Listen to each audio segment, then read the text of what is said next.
Looking for excitement? Chumba Casino is here. Play anytime, play anywhere. Play on the train, play at the store, play at home, play when you're bored. Play today for your chance to win and get daily bonuses when you log in. So what are you waiting for? Don't delay. Chumba Casino is free to play. Experience social gameplay like never before. Go to Chumba Casino right now to play hundreds of games, including online slots, bingo, Slingo, and more. Live the Chumba life at ChumbaCasino.com. No purchase necessary. VGW Group. Void where prohibited by law. 21 plus. Terms and conditions apply.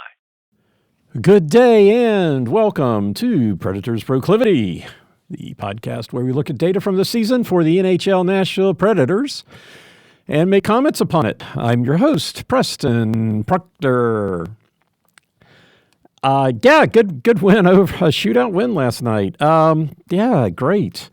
Have to go back and watch a little bit of the game. Watched some of it, but had to go. Couldn't stay up for the whole game. So very excited to see that they pulled it out last night. Didn't look promising after losing the second period. Lose the second period. There you go. They lost the second period. The first goal was in the second period. I'm jumping ahead on stats by the other guys, and they won. So eliminating that zero on the chart. So first time this season that the opponents have gotten the first goal in the second period, and the Preds have won the game. The other big news about that win, 10, count them, 10, takes both hands, all of both hands. I guess it took both hands with 9 too, but all 10 fingers for wins, double-digit wins on the road for the Preds. Woohoo! What momentum. Got another, the last road game against Vegas coming up Saturday night. I'm recording this on Friday, so some of my stats with regards to the teams in relation to other things might be slightly off. Also, whatever games tonight affecting the playoffs would be different. I guess I could take a quick look and see what games are tonight, because there are a couple of things still in the works. Let's see, the Red Wings, Penguins, Sharks, Oilers, Wild, Flames, the Wild, and the Oilers. The Wild game would affect the wild card situation. The Oilers, whether or not they can overtake the Kings. Pens, Devils, Red Wings, Lightning still fighting it out. And then the Canadiens and Senators. So the things I am watching not being affected, so Washington has one of the playoff. They have now clinched their conference. They clinched that Thursday night. Winnipeg is still 3 points ahead of them, having played one more game. Washington has 4 games left, so the President's Cup is still in doubt. It's looking like Winnipeg. Winnipeg has won 2 in a row. Washington has won 1 in a row. But it looks like it's not decided yet. I mean, Winnipeg's got 3 more games. Washington has 4. So Washington's max would be 117, 118 max for Winnipeg. So if one loss by Washington, and it's probably all over. So that's still a little bit in doubt. Tampa Bay playing tonight. They are 3 points behind Toronto, even on games played, though. Tampa Bay is 1 point ahead of Florida. Florida played 1 additional. So that the order of second and third in the Atlantic is still up. Toronto with a 3-point lead and 4 games left. It's anybody can go on a losing streak, apparently. Carolina's got a 4-game losing streak. Not affecting their place in the standings, though. They've got an 8-point lead on New Jersey, 12 points behind Washington. So, nothing there. Montreal has a 6-point lead on Columbus and the Rangers with 4 games to go, 3 for the Rangers, but 4 for Columbus and Montreal. So Montreal playing tonight. If they win, that would take them to 30 regulation. If they won in regulation, that 30 regulation wins, which would solidly be the tiebreaker over the Blue Jackets. Like 89, they still wouldn't necessarily clinch. Montreal is playing the Senators. The Blue Jackets are not playing tonight, so I don't think Montreal can wrap anything up tonight. They're close though. A loss by Columbus, win by Montreal, and the next thing you know, that second wild card spot in the East is done. That's the only thing left to be decided as far as the teams to be involved. The winner of the Atlantic Division is still hasn't been decided. So those are and then the order in the Atlantic. The order in the Metropolitan is set. The winner is set. The winner of the East is set. The only things in doubt are the order in the Atlantic, the division winner in the Atlantic, and the second wildcard team. Over in the West, the order in the Central is set. The winner of the Western Conference is not set, but it's not going to be Vegas, the team we're playing. They are at 105. They're 7 points behind Winnipeg with 3 games remaining. So the winner of the West will be the winner of the Central. Dallas is 6 points behind Winnipeg with 3 games remaining. So that's Winnipeg and Dallas, and neither of those teams are in action Friday night. So Saturday night we should if Winnipeg loses and Dallas wins, it's still in doubt. So a win by Winnipeg and a loss by Dallas, and that's all settled. The winner of the Western Conference, the winner of the Central, will be decided at the same time. The order, Edmonton still hasn't wrapped up. So the other things that haven't been wrapped up in the Western, Edmonton hasn't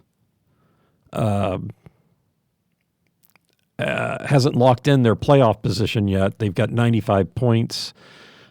Calgary is at 88, so they're 7 points with 4 games to play. So they're pretty much settled. In fact, I'd say that's settled. The order, maybe not. I think Vegas definitely is going to win the Pacific, 6 points ahead of the Kings with 4 games remaining for the Kings. 3 for Vegas. Another win by Vegas. Let's see. Yeah, win by Vegas, and then they'd have the regulation win lead over L.A., and then the best L.A. could do would be to tie. So then Vegas would get the tiebreaker. So, Vegas is going to win the Pacific, and I guess they still have to get one more win, but and then L.A. and Edmonton, 4-point difference with 4 games left. So that could still be a little bit in doubt as to the order. And then as far as wild card spots go, it's down to Minnesota and St. Louis are tied at 93 points. Minnesota has a game in hand. Minnesota is playing Friday night. Calgary, and they're playing Calgary. So that Calgary, if Minnesota wins and Calgary loses, so if Calgary loses in regulation, that would leave them at 88 points with 3 games left, which means 94. So still wouldn't knock them out of a playoff consideration because St. Louis is at 93. with 2 games left. So it's Calgary wins that game, and things still stay muddled. If Calgary beats Minnesota in regulation, Minnesota and St. Louis would still have 93 points, both teams with 2 games left.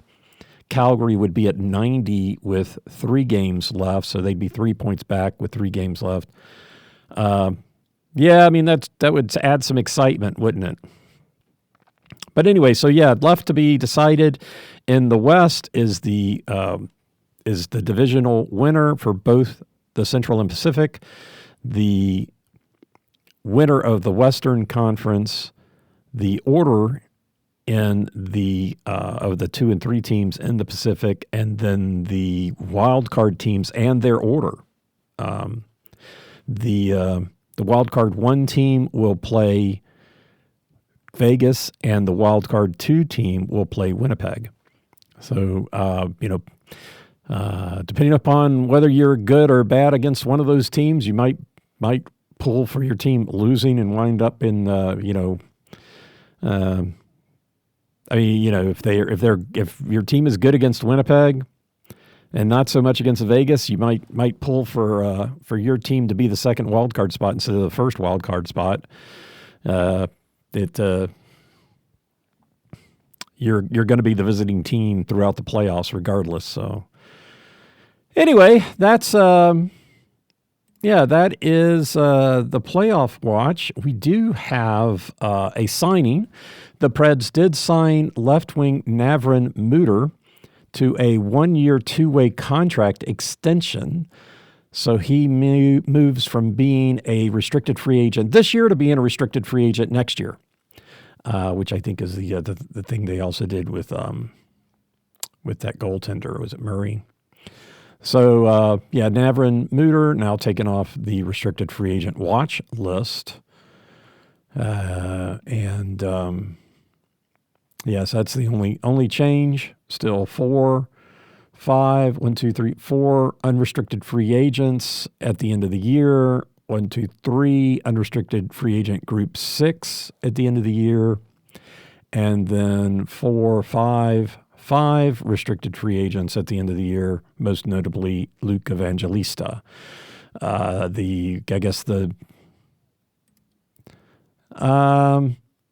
guess from the unrestricted free agent, the biggest name probably might actually be Andreas England. Mark Del Gaizo has played really well all year, so it'd be a shame not to sign him. But Del Gaizo and England, both defensemen, both unrestricted free agents at the end of the year. And then Kiefer Bellows is the other one who we've seen a lot of. I think Vrana was in last night's game. Jakub Vrana, unrestricted free agent at the end of the year, left wing, number 19. I think he was in the game last night. Like I said, didn't get a chance to watch a lot of that.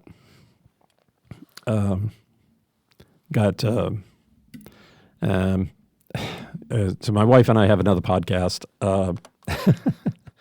and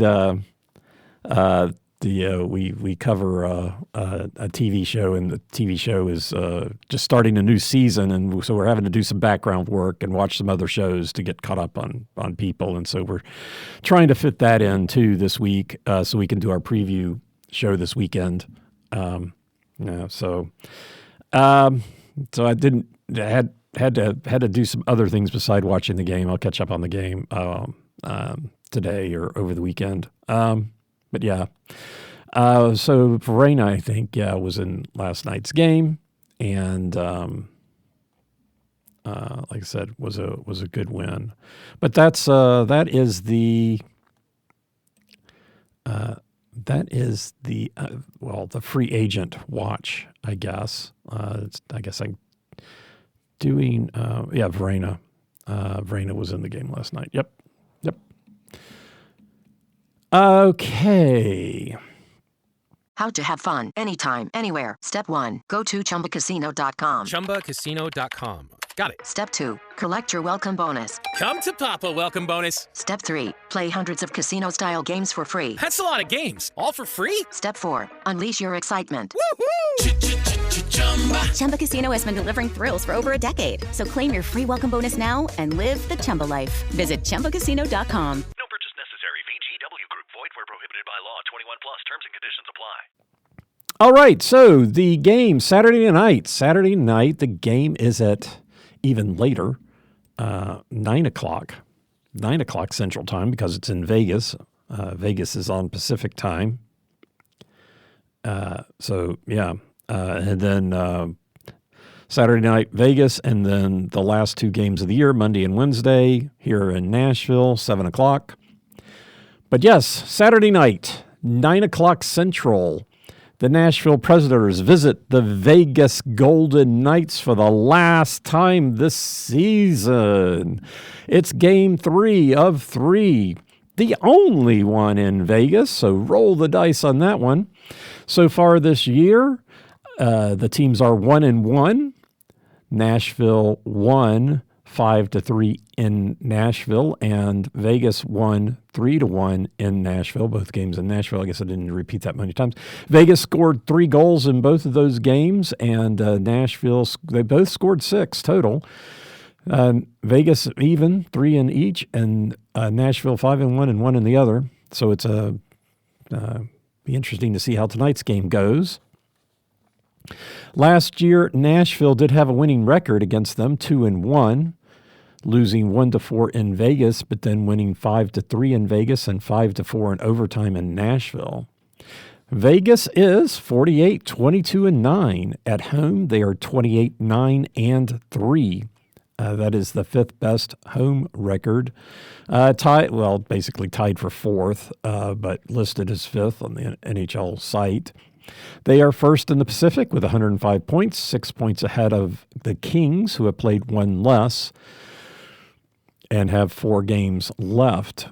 As I said, they're 7 points behind Winnipeg for the West number 1 with 3 games left, so stick a fork in that. They're not going to get there. And for them, this is the last of a 2-game homestand. They beat Seattle Thursday night. They beat Seattle Thursday night, and then after the game with Nashville, they have a back-to-back to finish off the season. They go and they play Calgary and Vancouver Tuesday and Wednesday. So that's how they finish the season. They finish the season in Canada. And, but who cares?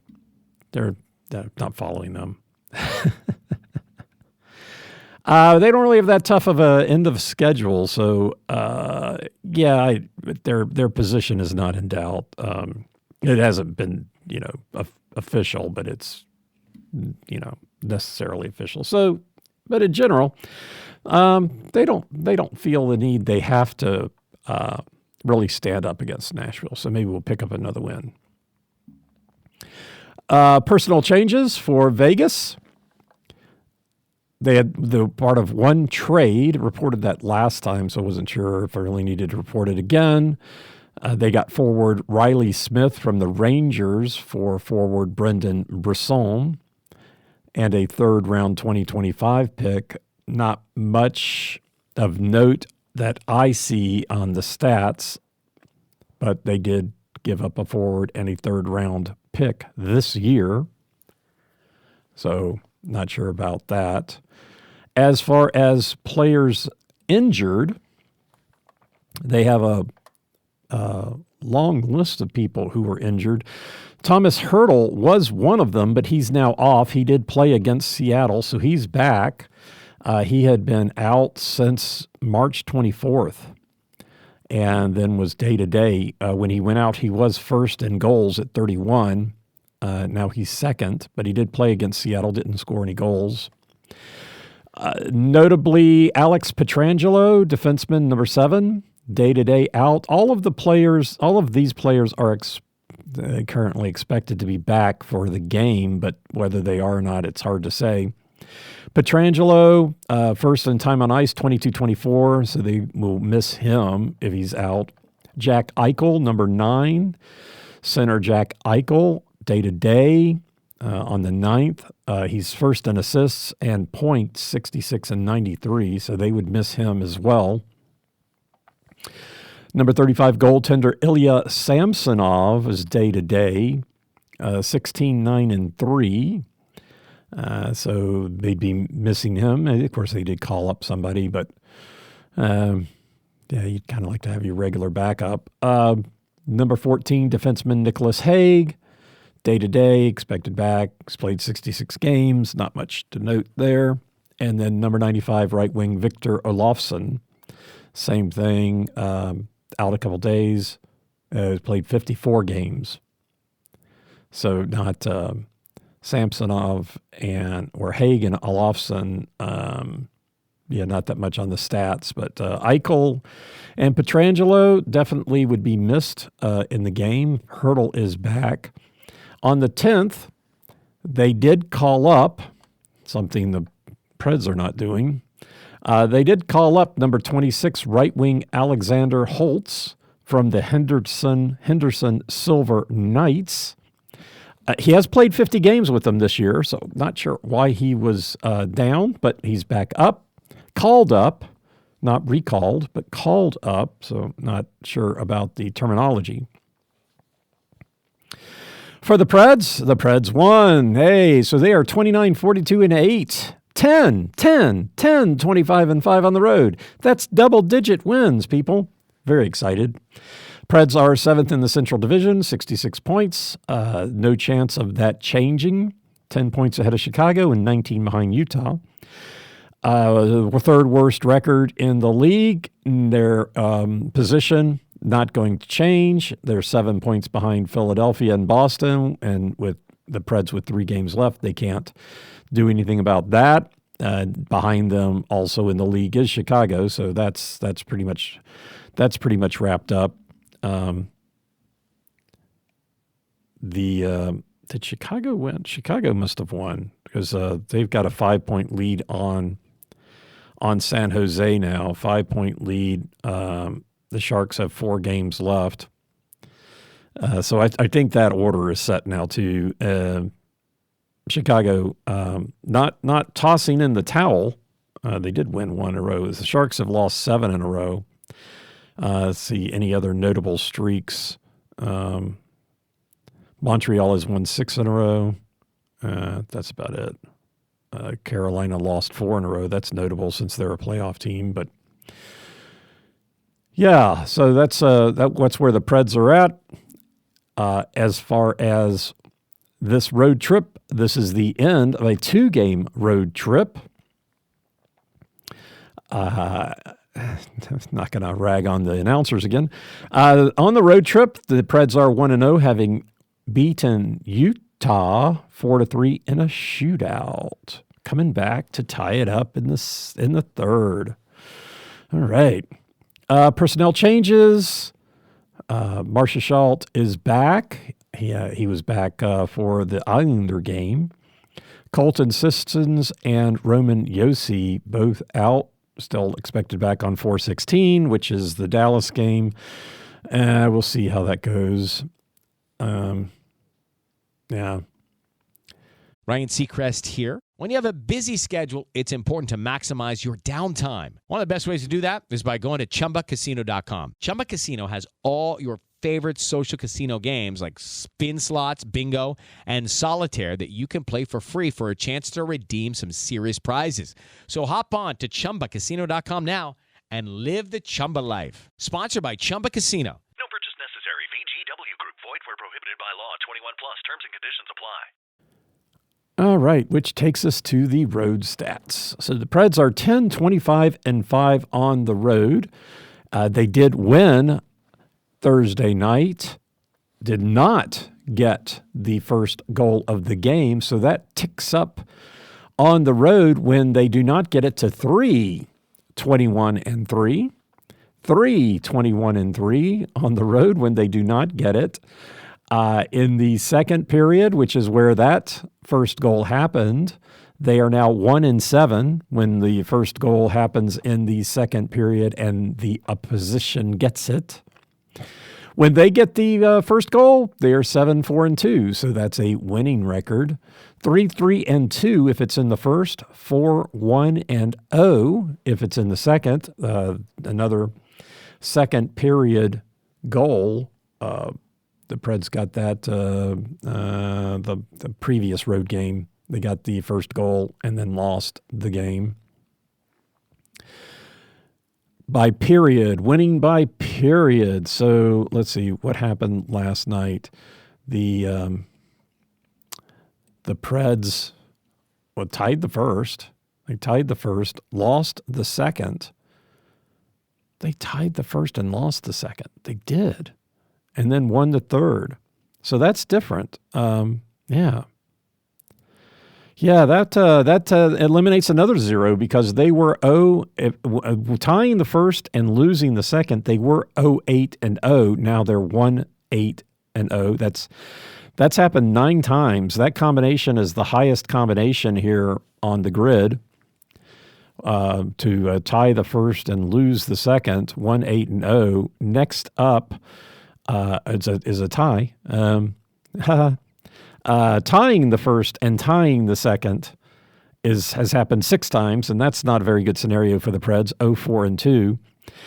6 times they have also lost the first and lost the second, and that is 0-6-0. So those are the 3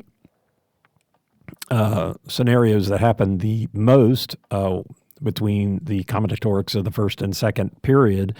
Tying the first and winning the second, they're 5-0. That's their best record. And the only other scenario where they have a winning record is winning the first, tying the second. That's 2-1.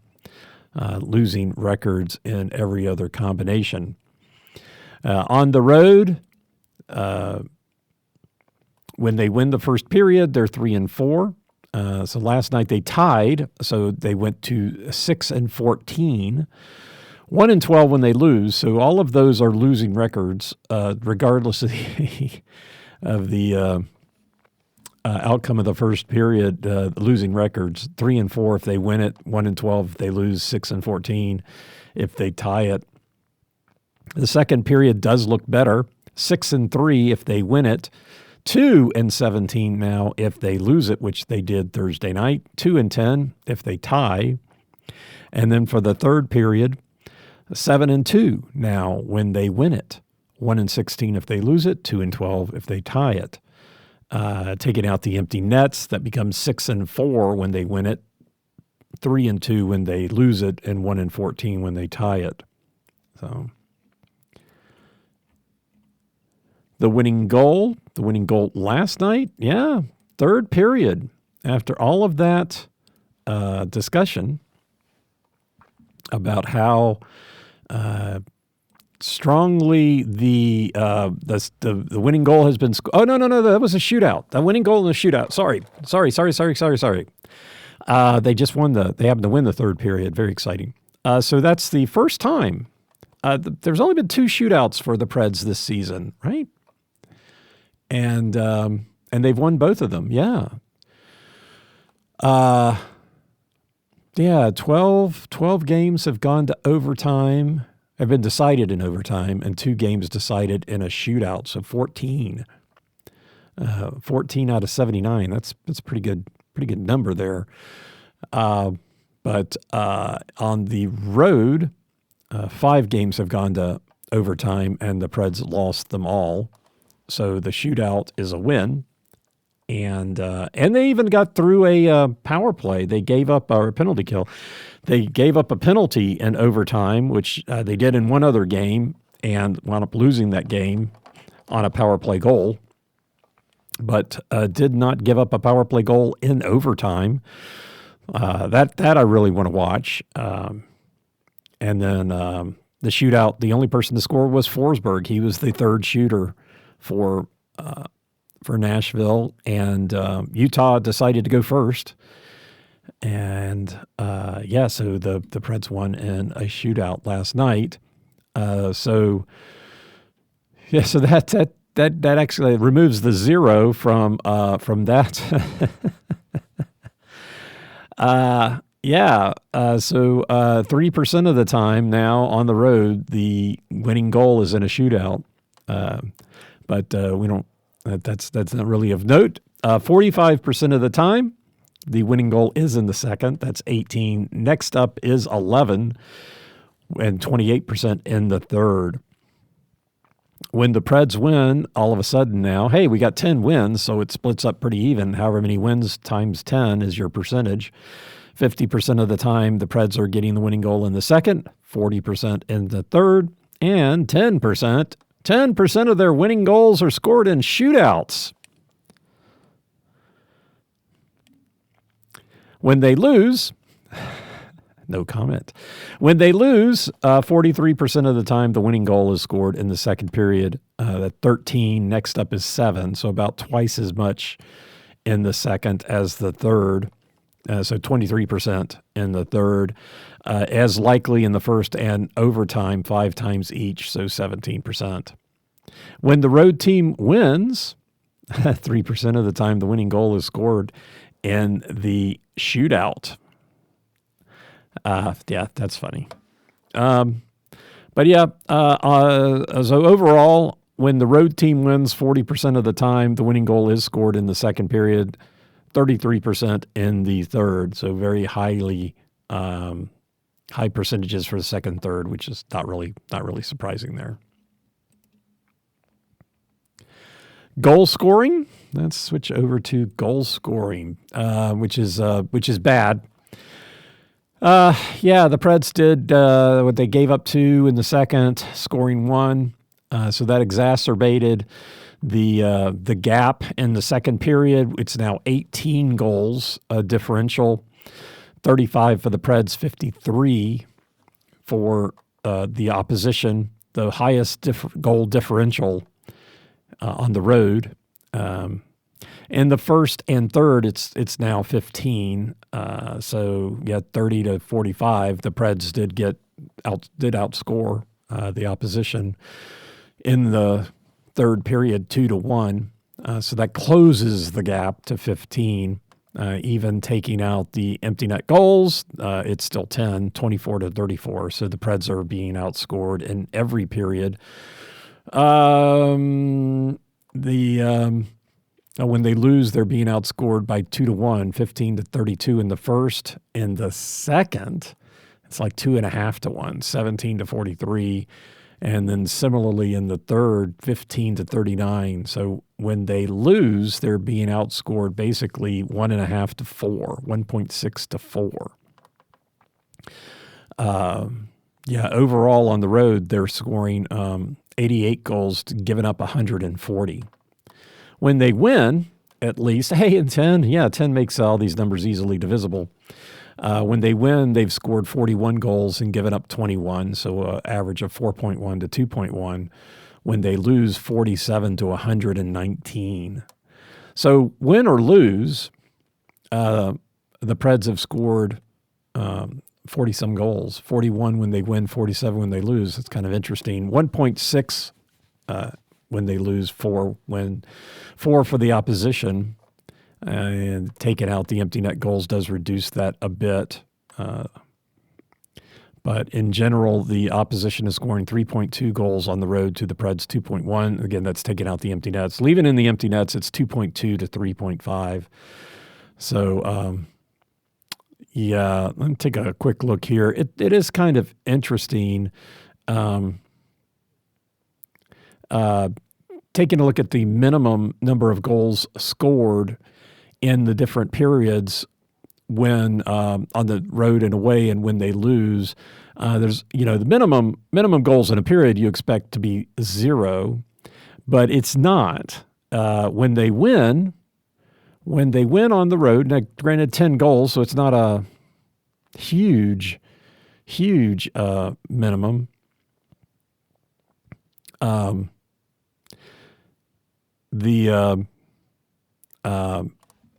When they win, the minimum number of goals that they've scored in the second and third period, sorry, lost my train of thought for a minute, is 1. So not 0. So every time they've won on the road, they've scored at least 1 goal in the second and third period. I think that's interesting of note. When they lose, it's the minimum for them is 0, as well as for the opposition. When they win, also the minimum goals scored by the opposition is 0 in all three. So that's kind of what you would expect. Again, only 10 data points, but it's been one. They've scored 1 goal in the second and third in all of their wins so far this season. I think I'm probably jinxed that. Yeah. So just kind of scanning through here, looking overall wins and losses. That's a graph I put together just for grins. What's their max and minimum when they win overall, max and min when they lose, and then breaking it up by home and away, and just the fact that there's a 1 there. The maximum score I don't think really matters necessarily so much, but the minimum score is kind of interesting. I found it interesting. Ryan Seacrest here. When you have a busy schedule, it's important to maximize your downtime. One of the best ways to do that is by going to ChumbaCasino.com. Chumba Casino has all your favorite social casino games like spin slots, bingo, and solitaire that you can play for free for a chance to redeem some serious prizes. So hop on to ChumbaCasino.com now and live the Chumba life. Sponsored by Chumba Casino. No purchase necessary. VGW Group. Void where prohibited by law. 21 plus. Terms and conditions apply. All right. So, special teams. Interesting game last night. The Utah did get a just after goal in the second period off the first penalty. They didn't score on the power play, but they did get something shortly after, within a minute. Continuation goal is what some call it, but I call it just after. I think it rolls off the tongue a little bit easier. Then the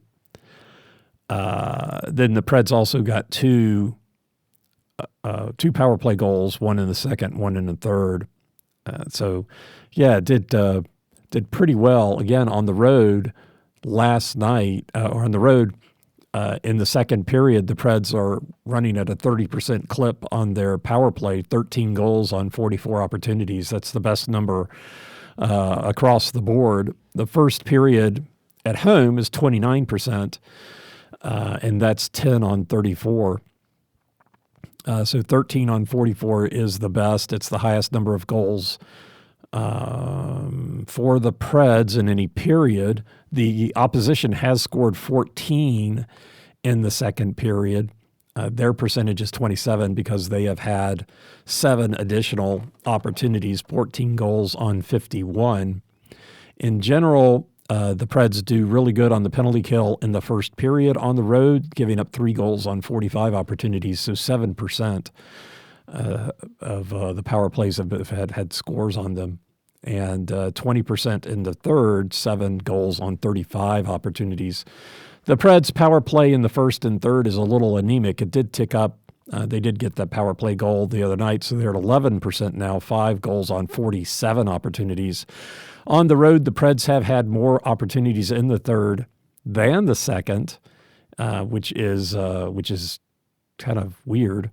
Overall, the number of opportunities in the second period is higher for the Preds and the opposition than in the first and third periods, significantly over the first for the Preds. For the opposition, it kind of switches around too, because they have more opportunities in the first than the third. Yeah, that's. I guess that's true on the road too. That's where it comes from. It's pretty close at home. I know we're not talking about a home game tonight, but the opposition has had 30 opportunities in the first and 31 in the third here in Nashville. On the road, 45 opportunities in the first to 35 in the third. The Preds completely opposite, 21 in the first and 47 in the third. So they are getting twice as many twice as many power plays in the second and third period as in the first, which is handy because they've got a 30% success rate in the second period. 11% in the third, so that's not so handy. 5 goals on 47 opportunities. You'd like to see something better than that, especially in the third period on the road. You take a look at the season and you say, where did they lose the season? And they lost the season on the road. They lost the season on the road. Obviously, they've lost the season on the power play and just giving up 2 daggone many goals in general. A power play, they've scored 47 to giving up 43, so that's pretty even. Can't really, they've got a pretty good penalty kill, so you can't say they've lost the game by giving a lot of penalties. I think earlier in the season they were giving up a lot more penalties, and I think that was something of a problem.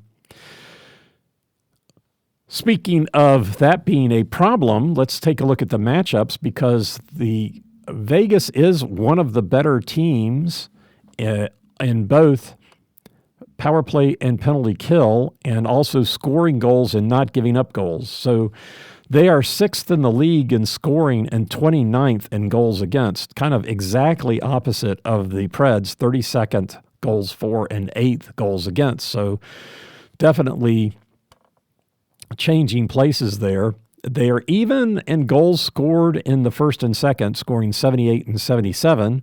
The 78 goals in the first period is 6th in the league. That jumps up to a whopping 103 in the third, which is 2nd. So they, in the league, they are the second most scoring team in the third period, which they're 18th in the league in the second. So at least that doesn't fall against the Preds so badly, because the Preds are 5th in the league in giving up goals in the second period, which is what they did the other night. 2 goals isn't the worst thing in the world, but you don't. I think they gave up like 4 the other night. The Preds tend to give up more goals in the second than even the third, which is not the trend across the league. The league, there is a 6.4, generally about 6% more goals scored in the third period than the second. So the fact the Preds give up less goals in the third is notable. Vegas does too, though. Vegas is 26th in the league in the first period in giving up goals. Overall, they're 29th. They've given up 206 goals to scoring 261. Interestingly enough, the Vegas has scored as many goals as Nashville has given up, 261, and they're about the same. The Preds have scored 201, and Vegas has given up 206.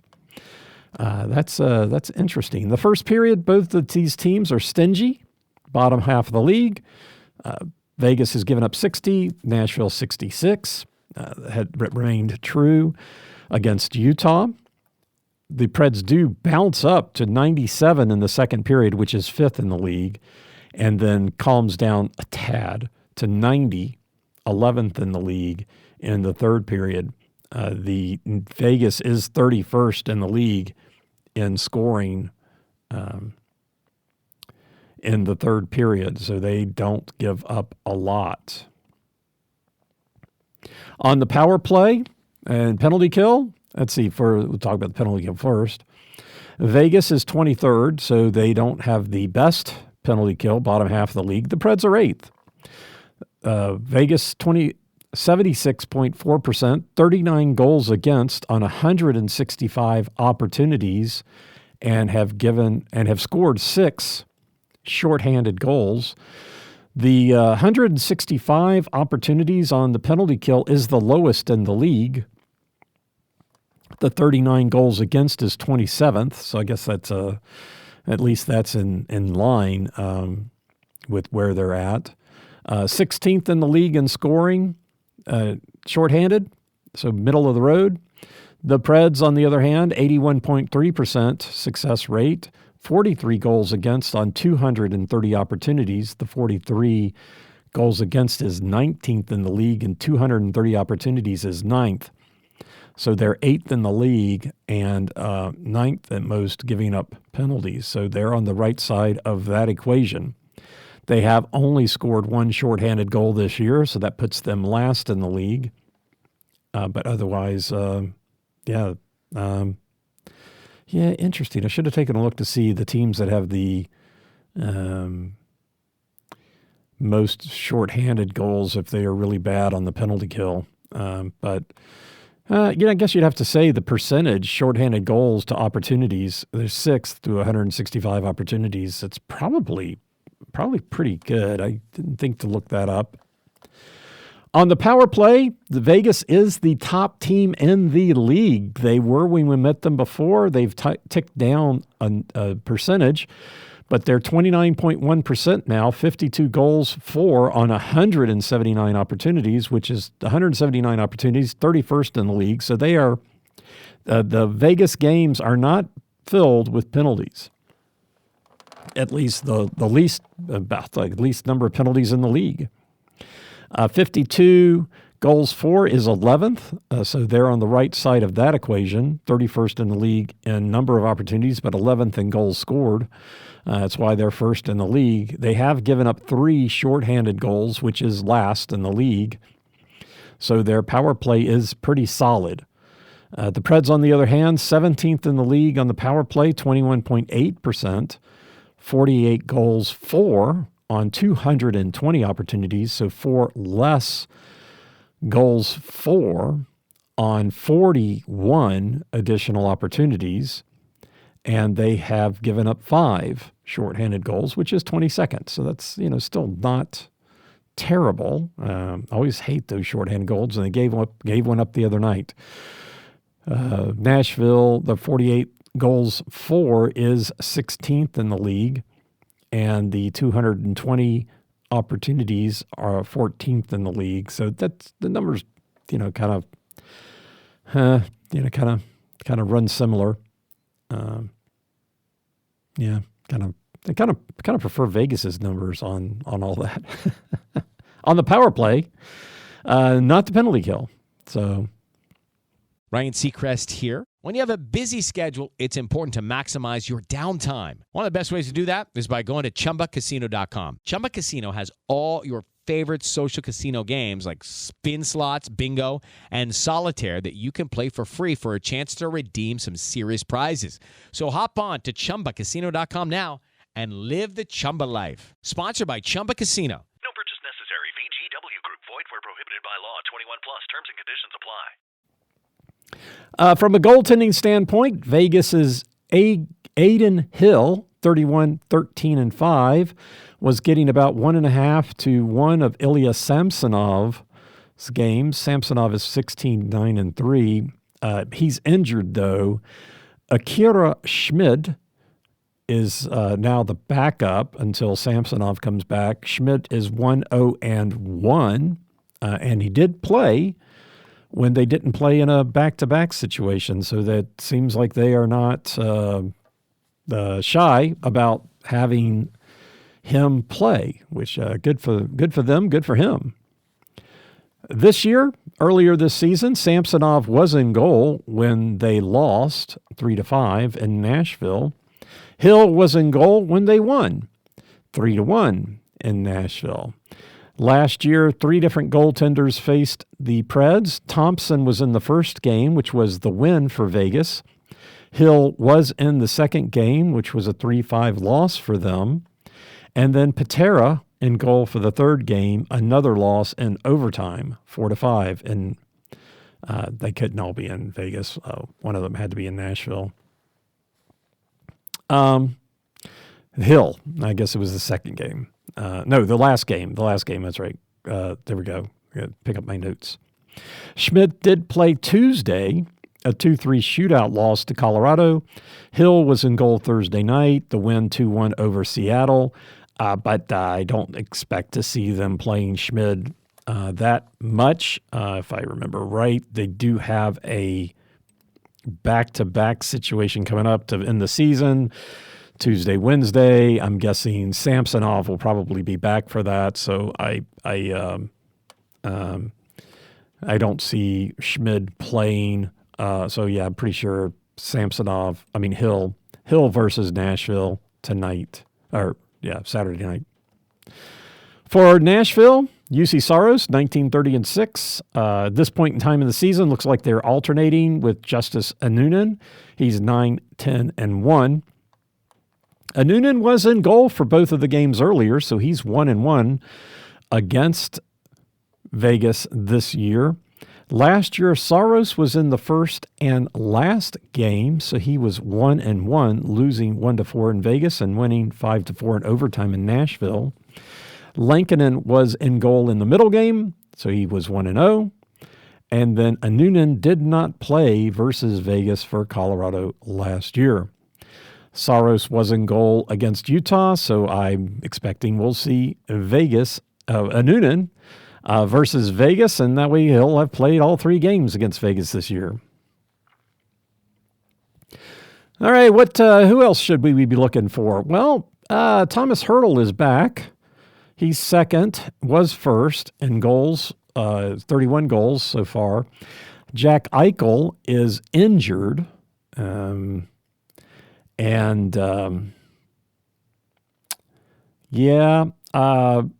Stone, Braden McNabb, Alex Pietrangelo. The Hertl 48 will be on the ice. I expect will they play Eichel or are they sit him? If number 9, Jack Eichel, they're both centers. Hertl and Eichel are both centers. It doesn't mean that they don't play together.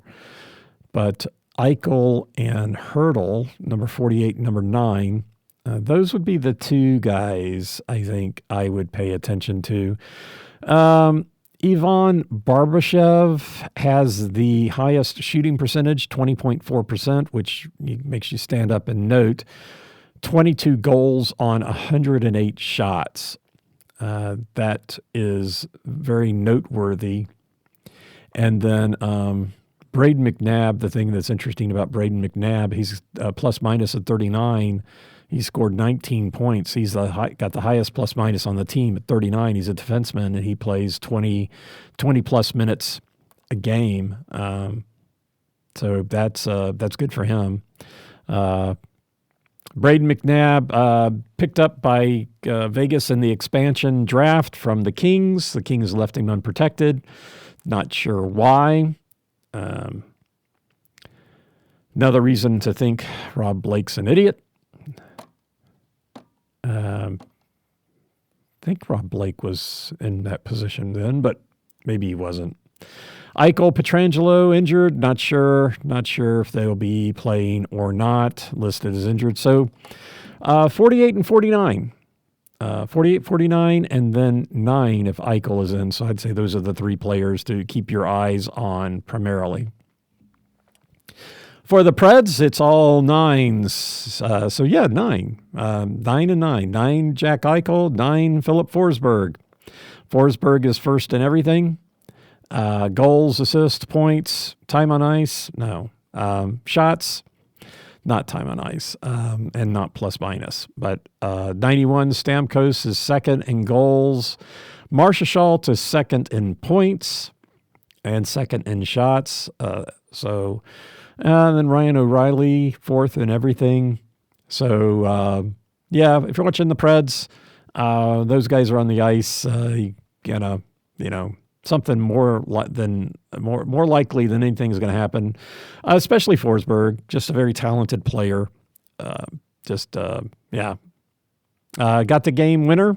Shootout goals are not counted against your total. The team is given a goal, but not the player. So Forsberg did not get credit in the standings or in the stats for that. Probably does get I don't know how they track that, but did get the game winner, the only shooter to score in the shootout. But yeah, definitely very talented, very good with his stick, stealing pucks, manipulating the puck, keeping the puck under control, nice passing, definitely a very talented and still the most talented player for the Predators. Stamkos and Marchessault are very good players, but different. I'm not exactly sure what yet. Different talents than Forsberg.